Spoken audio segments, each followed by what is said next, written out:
that, and what went into that? I mean, I think the fourth quarter in general, giving up 40 points in a quarter in the third is never going to be a good thing. Obviously, we scored well, but we have to be better defensively. But giving up only 14 points in the fourth quarter, I think, is where we hung our hat at the end of this game. And I think HB carried us through it offensively. I think he was big for us. And you would carry the offense for a stretch before that. Is that just kind of what is expected of you, especially now that you're the guy? I mean, with this team, we have guys that can really get it going. And at times, whenever you see one shot go in, that kind of just becomes a ripple effect. So there are times where I get it going, and I mean, we all know that. But that third quarter was big for us offensively. Like I said, we had to be much better defensively. You were kind of grinning on that last dunk on the way down there. Were you just trying to figure out what you were going to do? Once I saw Zach Edey stop, I was like, oh, yeah, I'm going to windmill it. But if he didn't stop, I probably was just going to lay it up real quick. But, yeah, I still got a little bounce for sure. You think Steph Castle would approve of that one? He did. He did. Yeah. That was my first dunk of the year too. So that's a way to kickstart it. Would that have been started by Keldon's defensive play too? Did that add something to it? No, it was started by me. I knocked the ball away. But once I saw who it was, I was like, Keldon's definitely getting on the ground for it. So yeah, I mean that's big coming up with that because even though just knocking the ball loose, it was rolling straight to Jalen Wells. So.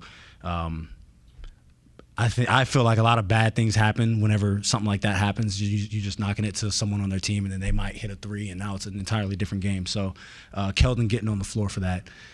We usually say first man to the floor usually wins, and he is definitely a prime example of that. In a game that was sort of back and forth, you mentioned it, HB sort of took over late. What did you see from him in those final 2 minutes of the game? I mean, big. Obviously going up against someone who's won Defensive Player of the Year as well. Not backing down, getting to the basket, hitting a sky hook, hitting a three that forced him to call a timeout. He was just big for us down the stretch, trying to get a mismatch on him. And, I mean, that's what HB does. He's one of the most efficient guys in the league. And there are times where, I mean, he's been on a team where he's had to average 20 points a game. So he's been there. He's done that. Obviously, he's won a championship. He's been in close games. And there are times where you just ride your vet, and he definitely pulled us through. You played with Harrison for a long time. Is it I don't know, what's the feeling to look up and he's the oldest player on the team that you're on? He was up there whenever we played together, but I mean, he's one of those guys that everybody I think in the league or around the league knows that he's ultimate professional, and he's just always ready. There are games where he doesn't play well, and he doesn't falter. Like he's always even keeled, and there are times where I've seen him. I mean, y'all seen him hit a game winner last year. I've seen him hit multiple game winners from our time together. So he's someone that you can always lean on. And like I said, just an extremely efficient guy. I mean, 14 shots to get 23 points, like 9 for 14, 4 for 8, 1 for 1 from the free throw line. Like that's what you preach whenever you're talking to either young guys or role players, like just being that efficient with your shots.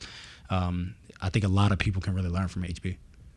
What did you see, I guess, defensively from him and Jeremy on JJJ Lee?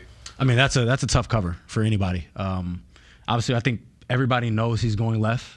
Everybody in the gym knows he's going left, but can you stop it? And you have to meet his physicality every possession because he's coming down, he puts his head down, and that's what he does. He gets to his spots. He gets floaters, layups, dunks, whatever it may be, and I think they did an extremely good job on him tonight. And whenever your guys are guarding a star player like that, like you have to be able to get the rebounds, and that was one thing we didn't do well. I mean, I think we gave up 21 offensive rebounds. Like that's not going to win you a lot of games. I think our defense was good outside of the rebounding. So, but you hold a team to 40% shooting, 30% from three, you give yourself a chance to win. Seems like Vic was really into it, even if he's not playing. Like talking to you guys, talking to the ref. Like, can you talk a bit about that, his attitude? And I mean, all Vic wants to do is win, regardless if he's playing or not. So, with him being out, I don't think that was going to make him just be quiet and sit there and just watch the game. He's in it just as much as he is when he's playing. And obviously, we feel that he's not there on the court, but just his voice during timeouts or during practice is still there. So that's what you want out of a guy like that. Like you don't want him to just not play and then you don't see him. Like he's still there and he's still trying to affect the game, regardless of if he's out there or not. It's obviously a huge part of your defense. defense. So to close out the game with such a big defensive performance, what does that say about this team's defensive philosophy overall? I mean, we're working. Obviously, we want to have our foundation, our base, and then when Vic is playing, it just enhances what we do. So regardless if he's out there or not, we want to still have our principles. And then if he is out there, obviously that adds an entirely different component to protecting the rim and just to being able to switch and doing other things. But trying to keep our foundation and have our foundation regardless of what five's out there is our main priority. And I think we did a good job of that through, 3 of the 4 quarters. If you can hold teams, usually obviously the goal is under 25. But if you can hold a team to under 110, in the league today, you always have a chance to win a game.